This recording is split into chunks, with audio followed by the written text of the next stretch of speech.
Les élections municipales approchent à grands pas et pour de nombreux citoyens, l'heure est au bilan. Nos villes changent, mais les défis se multiplient.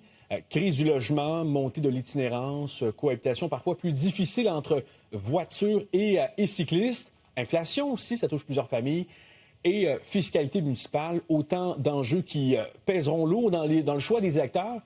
Et pour en parler ce soir, mon invité, le candidat à la mairie de Laval, M. Frédéric Maillé. Bonsoir. Bonsoir. d'Action Laval, je le précise. Tout à fait, effectivement. M. Maillé, Laval, c'est la 3e ville au Québec en termes de population, une ville qui est en croissance démographique. J'ai envie de vous demander, quelle est votre vision pour la ville de Laval pour les 4 prochaines années?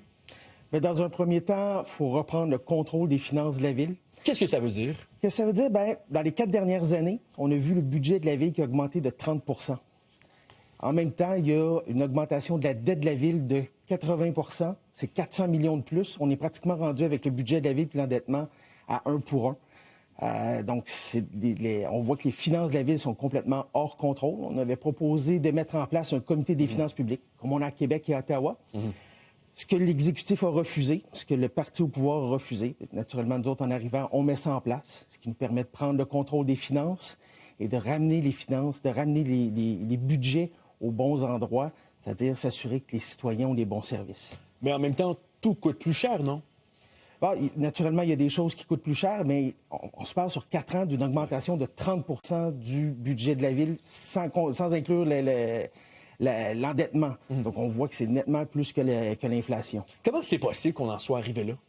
Bien, c'est des décisions qui ont été prises, c'est des décisions d'investissement, des priorités qui ont été choisies par l'équipe qui est en place en ce moment, de mettre des nouvelles grandes infrastructures. Et à ce moment-là, bien, c'est tous nos services de base, nos égouts, nos arénas, nos parcs qui sont laissés à l'abandon. Je vais juste regarder les balais mécaniques. On serait supposé en avoir 24 à travers la ville.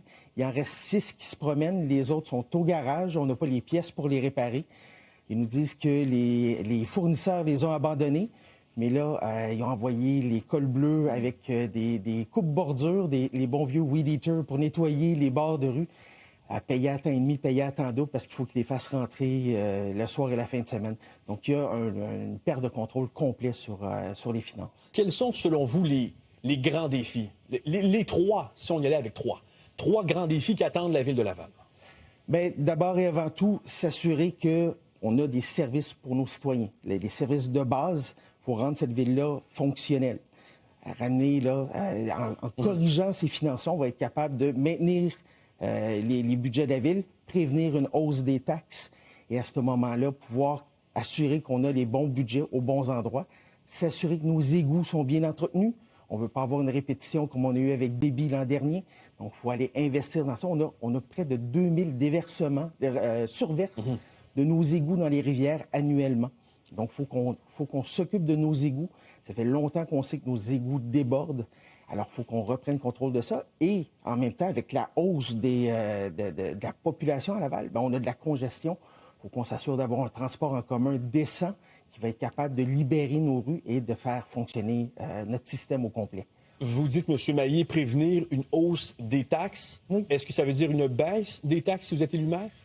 Naturellement, les objectifs sont d'essayer de garder ça le plus bas possible. On ne voit pas c'est quoi l'état exact qu'on a toujours un aperçu à travers les budgets de la ville, mais je n'irai pas m'avancer trop loin à ce niveau-là parce qu'on a besoin de connaître la vraie situation.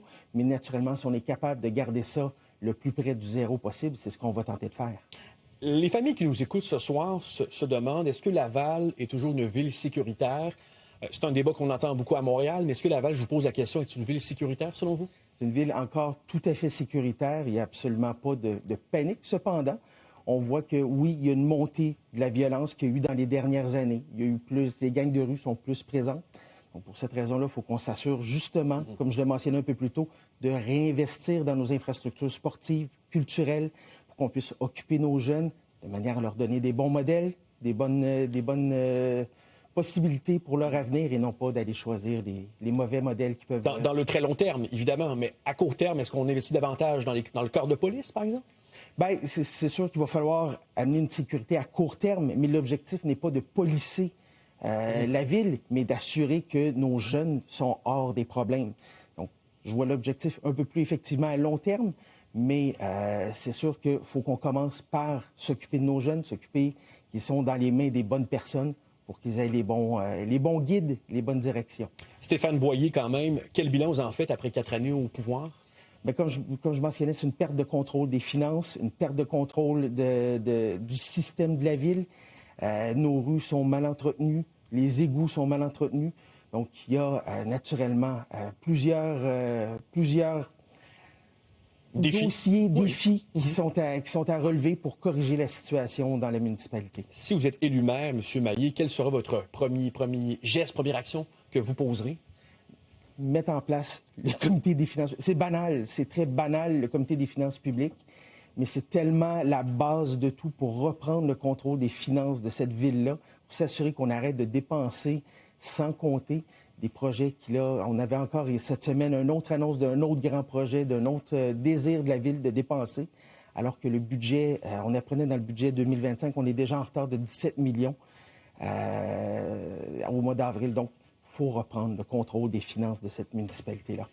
Dans seulement 57 jours, donc le 2 novembre prochain. Monsieur Maillé, on aura l'occasion évidemment de vous réentendre, je l'espère, ici sur nos ondes au cours des prochaines semaines. Merci beaucoup d'avoir pris le temps de venir en studio. Merci.